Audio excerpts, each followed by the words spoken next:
मी रेखा special Marathi रेसिपीजमध्ये आपल्या सर्वांचं पुन्हा एकदा स्वागत आहे। आज आपण बनवणार आहोत व्हेज मोमोज आणि त्यासोबत लागणारी चटणी। त्यासाठी इथं सुरुवातीला आपण एका ताटात 1 कप मैदा घेऊ, यामध्ये पाव चमचा मीठ घालू आणि थोडं पाणी घालून याला घट्टसर असं मळून घेऊ। मोमोज बनवण्यासाठी लागणारा घट्ट पिठाचा गोळा मळून तयार आहे, याला आपण थोड्या वेळासाठी झाकून ठेवू। त्यानंतर आपण मोमोज सोबत लागणारी चटणी बनवायला घेऊ। मोमोज सोबत लागणारी चटणी बनवण्यासाठी आपल्याला इथं 2 मध्यम आकाराचे टोमॅटो, 5-6 बेडगी मिरच्या आणि 10-12 लसणाच्या पाकळ्या लागणार आहेत। शिजल्यानंतर साल काढता यावी यासाठी टोमॅटोचा वरचा भाग थोडासा चिरून घ्यायचा आहे। आता गॅसवरती एका भांड्यात थोडंसं पाणी घेऊन हे सर्व साहित्य पाण्यामध्ये घालू, सोबतच अर्धा चमचा मीठ घालू आणि वरती झाकण ठेवू। मीडियम फ्लेमवरती 7 ते 8 मिनिट टोमॅटो आणि मिरची मऊ होईपर्यंत शिजवून घ्यायची आहे। 7 ते 8 मिनिटांनंतर टोमॅटो आणि मिरची छान मऊ शिजलेले आहेत। इथं आपण गॅस बंद करू। आता हे सर्व साहित्य थंड होऊ द्यायचं आहे। इथं आपण मोमोजमध्ये भरण्यासाठीचं सारण म्हणजे स्टफिंग बनवायला घेऊ। गॅसवरती एका कढईमध्ये 1 चमचा तेल घेऊन यामध्ये अर्धा चमचा बारीक चिरून घेतलेला लसूण आणि अर्धा चमचा बारीक चिरून घेतलेलं अद्रक घालू, सोबतच एक मध्यम आकाराचा बारीक चिरून घेतलेला कांदा घालू।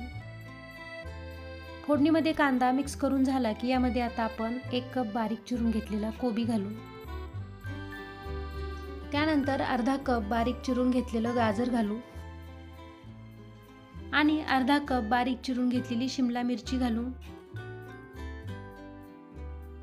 इथं गॅसची फ्लेम हाय ठेवून सर्व साहित्य छान असं मिक्स करून घ्यायचं आहे। सोबतच यामध्ये चवीनुसार मीठ घालू। मीठ घातल्यामुळे भाज्यांना पाणी सुटते। सुटलेलं पाणी हाय फ्लेम करून आटवून या भाज्या लगेचच आपल्याला कोरड्या करून घ्यायच्या आहेत। इथं भाज्या आपल्याला शिजवायच्या नाहीत। हाय फ्लेमवरती 2 ते 3 मिनिटात भाज्या पूर्णपणे ड्राय करून घ्यायच्या आहेत। आता आपण यामध्ये अर्धा चमचा काळी मिरी पावडर घालू आणि व्यवस्थित असं मिक्स करून घेऊ। 2 ते 3 मिनिटांनी भाज्यांना सुटलेलं पाणी पूर्णपणे आटलेलं आहे, म्हणजेच भाज्या या कोरड्या झालेल्या आहेत। आता इथे आपण गॅस बंद करू आणि हे मिश्रण थंड होण्यासाठी ठेवू। मोमोजची चटणी बनवण्यासाठी आपण इथे एका मिक्सरच्या भांड्यात मिरच्या आणि साल काढून घेतलेलं टोमॅटो घालू, सोबतच लसूण घालून मिश्रण मिक्सरमध्ये बारीक असं वाटून घेऊ।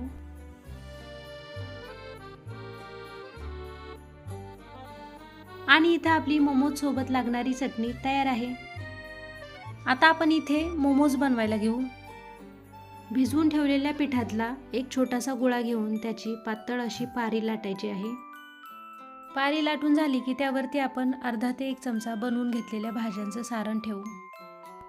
सारण भरून झालं की व्हिडिओत दाखवल्याप्रमाणे पारीला अर्ध्या भागापर्यंत प्लेट्स बनवून घ्यायच्या आहेत, म्हणजेच दुमडून घ्यायचे आहे आणि उरलेला अर्धा भाग चिकटवून मोमोजचा आकार द्यायचा आहे। अशा पद्धतीने आपण एक मोमोज बनवून घेतला। आता आपण दुसऱ्या पद्धतीने मोमोज बनवू।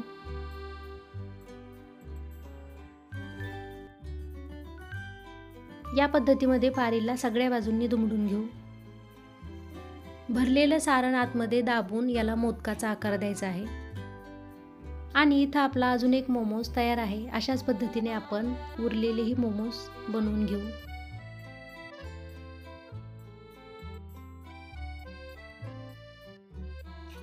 आणि इथं आपले सगळे मोमोज बनवून झालेले आहेत। आता आपण यांना स्टीमरमध्ये उकडण्यासाठी ठेवू। स्टीमरमध्ये आधीच पाणी गरम करायला ठेवलेलं आहे। आता यावरती आपण थोडंसं तेल लावून बनवून घेतलेले मोमोज ठेवू। त्यानंतर वरती एक झाकण ठेवू आणि 7 ते 8 मिनिटांपर्यंत मोमोज छान उकडून घेऊ।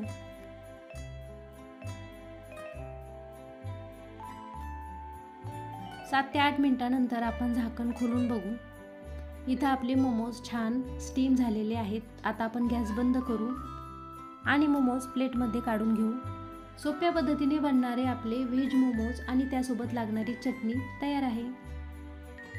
मग माझी ही आजची रेसिपी तुम्हाला कशी वाटली कमेंट करून नक्की सांगा। आणि व्हिडिओ आवडला असेल तर व्हिडिओला लाईक, चॅनलला सबस्क्राईब आणि शेअर करायला विसरू नका। आणि हो, बाजूलाच असलेलं बेल आयकॉनही नक्की दाबा, जेणेकरून माझ्या प्रत्येक व्हिडिओचं नोटिफिकेशन तुम्हाला सगळ्यात आधी मिळेल। पुन्हा भेटूयात पुढच्या रेसिपीसह। तोपर्यंत नमस्कार।